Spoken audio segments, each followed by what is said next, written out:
السلام علیکم ورحمۃ اللہ وبرکاتہ۔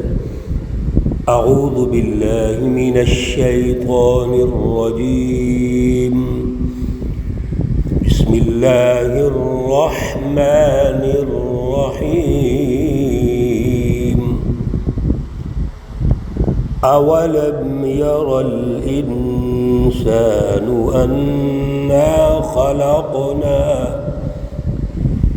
انا خلقناه من نطفة فإذا هو خصيم مبين۔ صدق اللہ العلی العظیم۔ اللہم صل علی سیدنا ومولانا محمد النبی الأمی وعلى آلہ واصحابہ وبارک وسلم علیہ۔ معزز سامعین و سامعات، سورۃ یاسین پارہ نمبر 23، اور آج الحمدللہ سورہ مقدسہ کی آخری آیات ہیں، آیت مقدسہ نمبر 77 تا 83۔ اللہ رب العزت ان آیات کا فہم اور شعور عطا فرمائیں، اور عمل کی توفیق اور صلاحیت عطا فرمائیں۔ اولم یر الانسان، کیا یہ انسان دیکھتا نہیں ہے، یعنی غور نہیں کرتا؟ انا خلقناہ، بے شک ہم نے اس کو پیدا کیا، من نطفہ، ایک قطرے سے، فَإِذَا هُوَ خَصِيمٌ مُبِينٌ، پس یہ جھگڑنے والا ہے، واضح طور پہ جھگڑا کرنے والا ہے، یعنی جھگڑالو ہے۔ وَضَرَبَ لَنَا مَثَلًا، اور ہمارے لیے مثالیں بیان کرتا ہے۔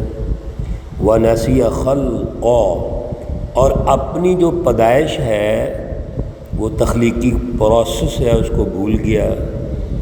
قال، کہنے لگے، من یحیی العظام، کون ہے جو ان ہڈیوں کو زندہ کرے گا، وہی رمیم، جبکہ یہ ہڈیاں کھوکھری ہو گئی ہیں، بوسیدہ ہو گئی ہیں۔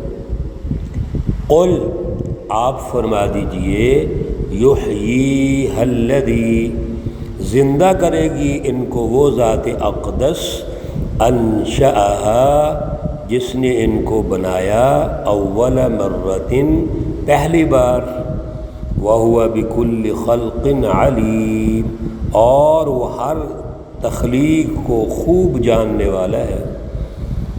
الذی، وہ ذات اقدس، جعل لکم، جس نے بنایا تمہارے لیے، من الشجر الاخضر، سبز درخت سے، نارن، آگ، فَإِذَا أَنْتُمْ مِنْهُ تُوقِدُونَ، پھر تم اس آگ کو سلگاتے ہو۔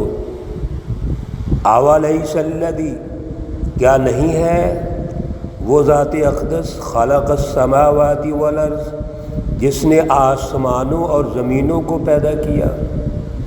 کیا جس ذات اقدس نے آسمانوں اور زمینوں کو پیدا کیا، بقادر علی ان یخلق مثلہم، وہ ان جیسی اور چیزیں پیدا نہیں کر سکتا؟ بلا، کیوں نہیں، وہو الخلاق العلیم، اور وہی ہے بنانے والا، پیدا کرنے والا، العلیم، خوب جاننے والا۔ انما، یقیناً، امرہ، اس کا حکم، اذا ارادہ، جب وہ چاہے، شیئن، کسی چیز کے بارے میں، کسی چیز کو بنانا، ان یقول لہ، وہ اس کو کہتا ہے، کن، ہو جا، فیکون، پس وہ ہو جاتی ہے۔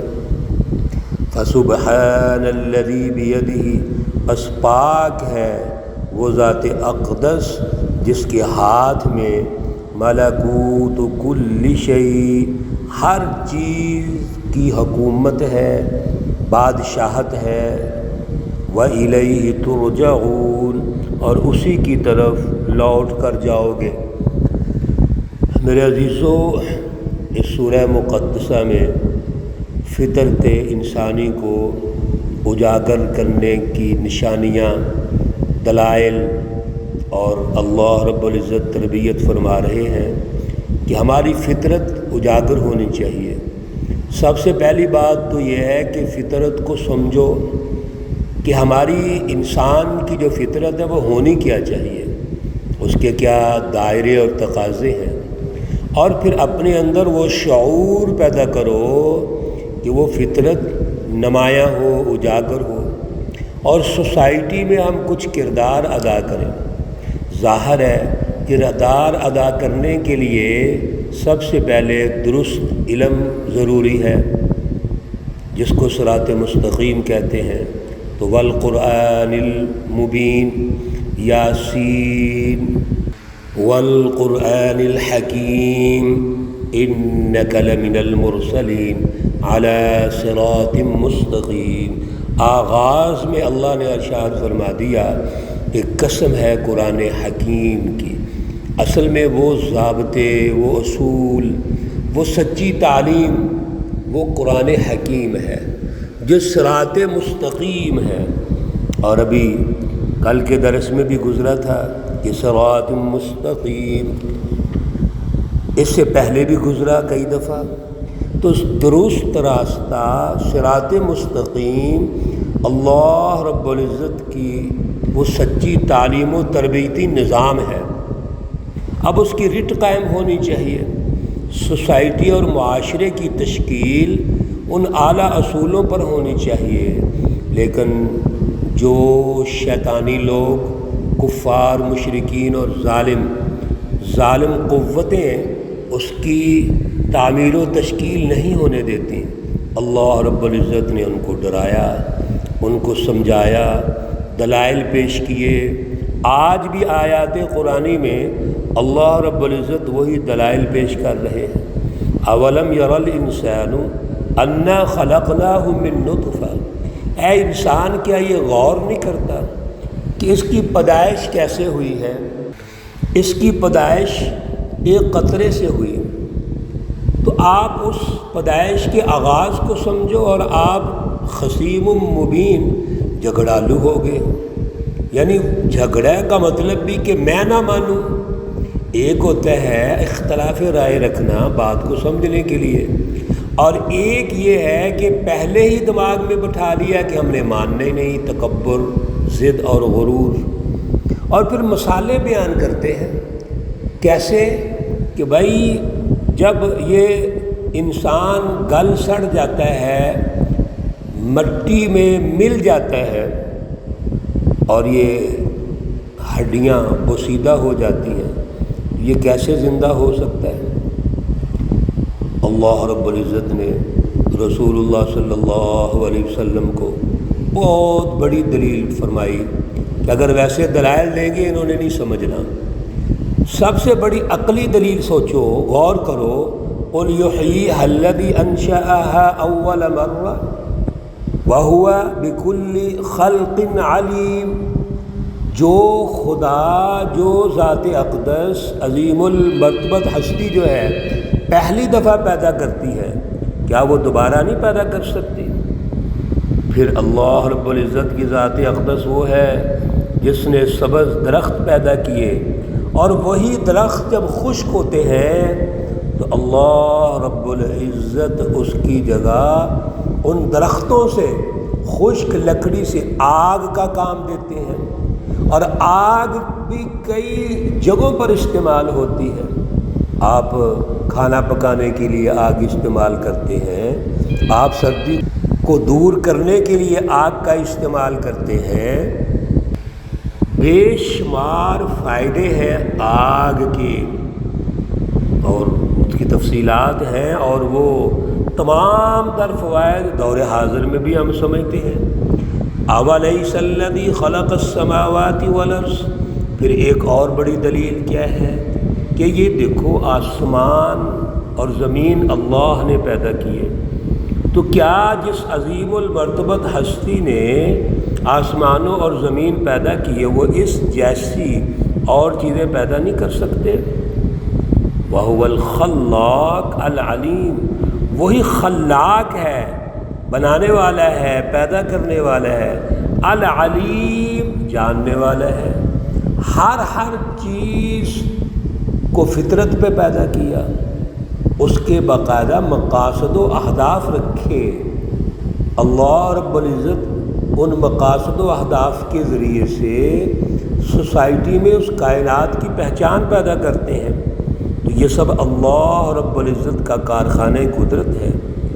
اللہ کی ذات اقدس تو وہ ہے، اے بیوقوفو، جھگڑالو لوگو، تکبر کرنے والوں، وہ تو ذات اقدس وہ ہے، انما امرہ اذا اراد شیئا، جب وہ کچھ بھی پیدا کرنا چاہے، ان یقول لہ کن فیکون، اللہ تو کہتے ہیں کہ ہو جا، تو وہ کام ہو جاتا ہے۔ کیوں؟ فسبحان الذی بیدہ، پس پاک ہے وہ ذات اقدس جس کے ہاتھ میں ہے ملکوت کل شیء، ہر چیز کی حکومت، ہر چیز کی بادشاہت، ہر چیز کے اختیارات، اس کا مالک تو وہی ہے۔ ایک تو بات یہ سمجھو اس آخری آیت مقدسہ میں کہ کوئی ذرہ بھی ہے وہ اللہ کی ملکیت ہے، اسی کی بادشاہت میں ہے، اسی کی حکومت میں ہے، دائرہ اختیار میں ہے۔ اور پھر دوسری بات، یہ تو دنیاوی پورا سسٹم اللہ نے ارشاد فرما دیا، پوری کائنات کا نظام، اور پھر جب دنیا سے جائیں گے وَإِلَيْهِ تُرْجَعُونَ، تو اسی کی طرف تم لوٹ کر جاؤ گے۔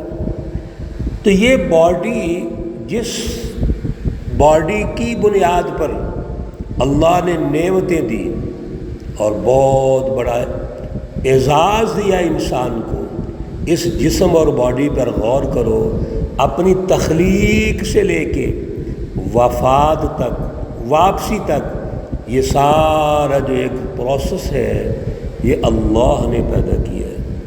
تو جو اللہ پہلی دفعہ پیدا کر سکتا ہے، وہ اللہ مارنے کے بعد دوبارہ پیدا نہیں کر سکتا۔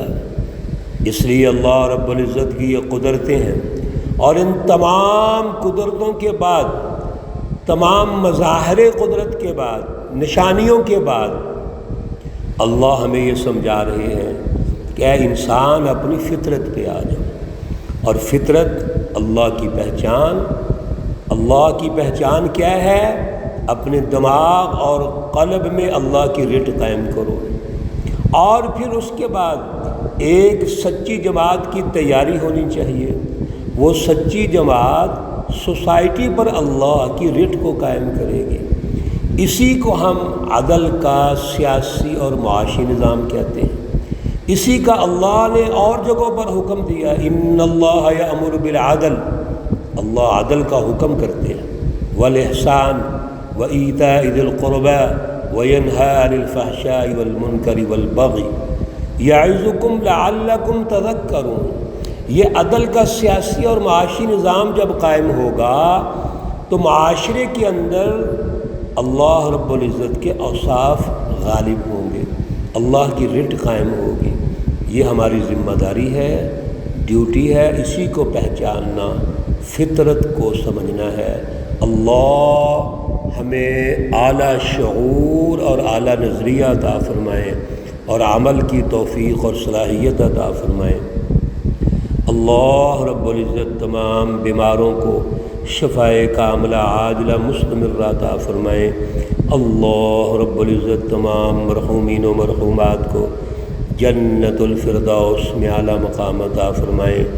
ربنا تقبل منا انك انت السميع العليم وتب علينا انك انت التواب الرحيم، وصلى الله تعالى على النبي الأمي محمد وعلى آله وأصحابه أجمعين برحمتك يا أرحم الراحمين